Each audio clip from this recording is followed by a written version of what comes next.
Hi everybody, on today's episode of Ask David, we're going to talk about metering modes.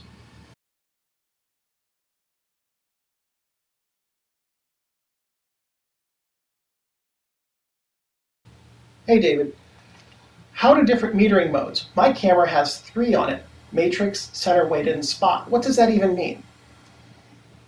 Well, let me show you. I've got this very convenient whiteboard behind me. So let's say that this is the scene that you're looking at. This is your viewfinder or your live view. This is the scene. It's a snowbank. You're taking a picture of a snowbank. Not really. Pretend that this blue is green. I've lost my green marker again. Here's your buddy. Whenever I draw your friend has monkey arms. I apologize for that. That's really way too long. There we go. Okay, that's better. So here's the scene that you're going to be taking a picture of, okay? This is, we've got the sun, your buddy, who's casting a shadow.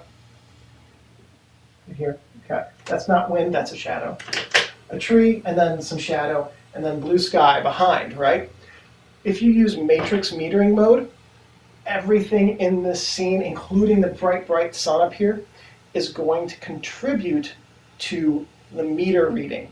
So this might be at f16 with 100 ISO, something like a 1/6000. I don't know. This is going to be a very fast shutter speed no matter what, because the sun is in the picture. Okay. Matrix metering meters off your whole frame. Some advanced matrix meters will take different sections of the frame and weight them differently, but in general, if you have a matrix or averaging meter, it's the whole frame. You can think of matrix metering as averaging metering having evolved. Average meters, like on the K1000 for instance, took the whole scene and assumed it was a flat tone. So if there's a really, really bright section over here like the sun, it would make the rest of it really dark. A matrix meter might be able to recognize that this is the sun and compensate for how bright that is. It's still only going to give you a single shutter speed. You're still going to have a lot of brightness over here and a lot of darkness over here, but it might be able to adjust a little bit. Center weighted metering still reads the entire scene but sees it differently. This dashed red circle represents about the area that a center weighted meter will meter. Now, in different cameras, this works a little bit differently. Some are 60/40, some are 75/25, 70/30, whatever.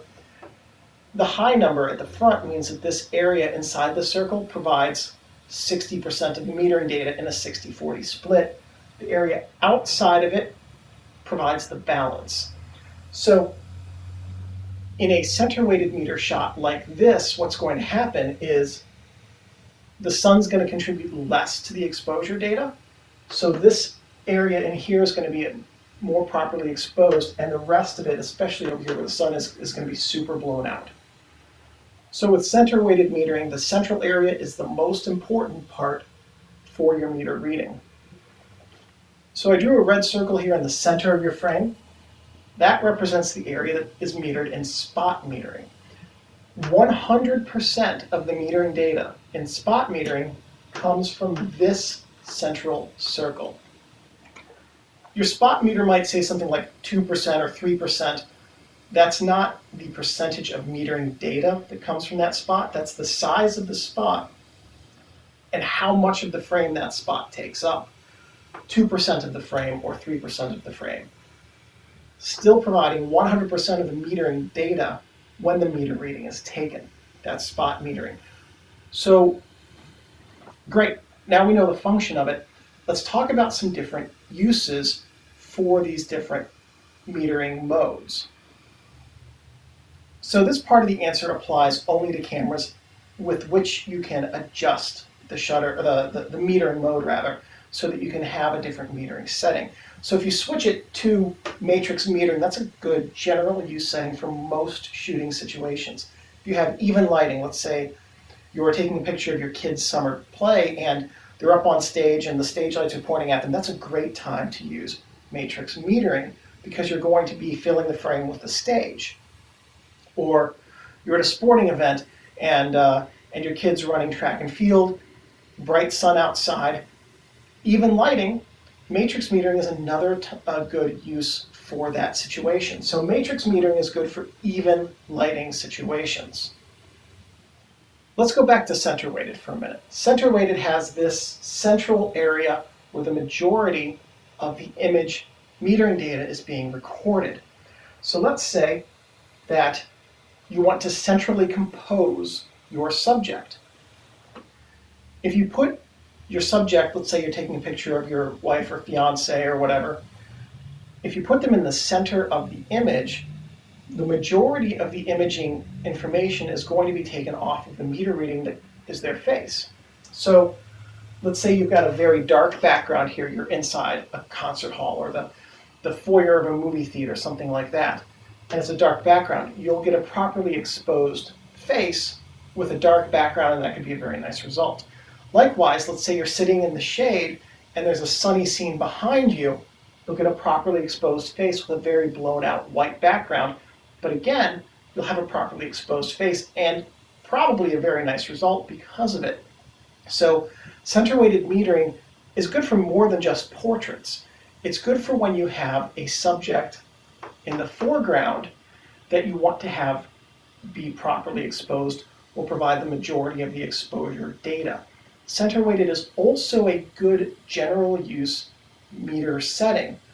If you have even lighting, center weighted will also work really well. If your kid is in their play up on stage or running track and field in the sun, center weighted will provide a good meter reading, just like matrix metering will.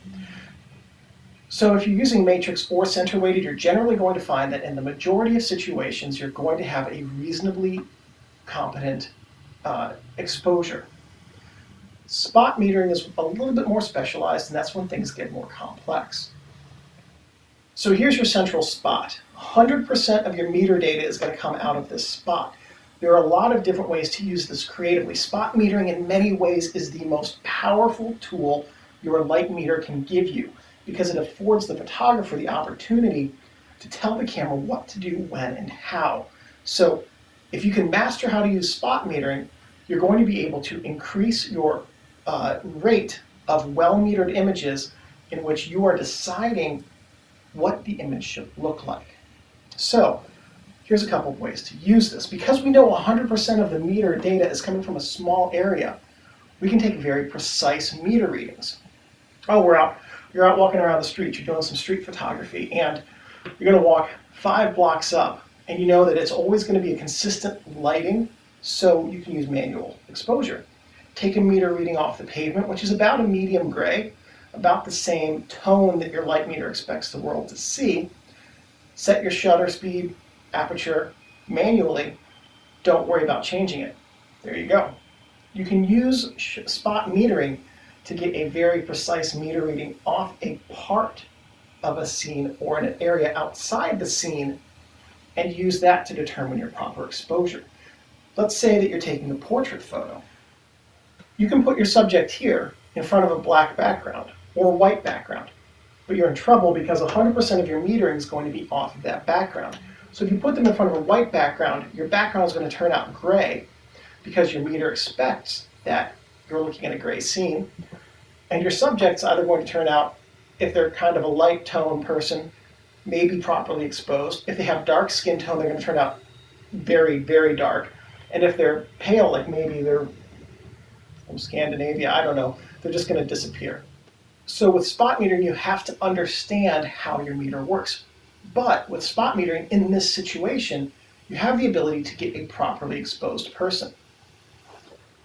If you shift your frame over so that your spot is on the face of your subject, you're going to get a meter reading that will assume your subject is a medium gray and will always give you a relatively competent exposure of your subject regardless of their skin tone. If you're using digital cameras and shooting raw, you can certainly tweak your levels a little bit to correct for any errors, especially if you have a subject who's got very dark skin. This mode will make them appear to look a lot lighter than they really are. But if you're shooting raw, you can dial that back and compensate for it with just a couple of slider adjustments. It takes about 10 seconds. But if you're shooting as somebody who has light or fair or even medium skin tone, this will give you a proper exposure off their skin tone that will, when you recompose your image, give you a, no matter how it's composed, give you a good photo or at least a good exposure. So you take your meter reading off here, you can then set it manually in your camera or hit your camera's exposure lock button.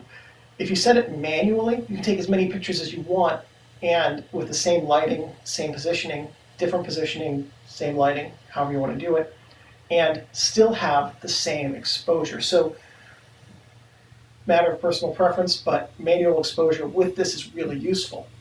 So now you've got your meter reading. Let's recompose.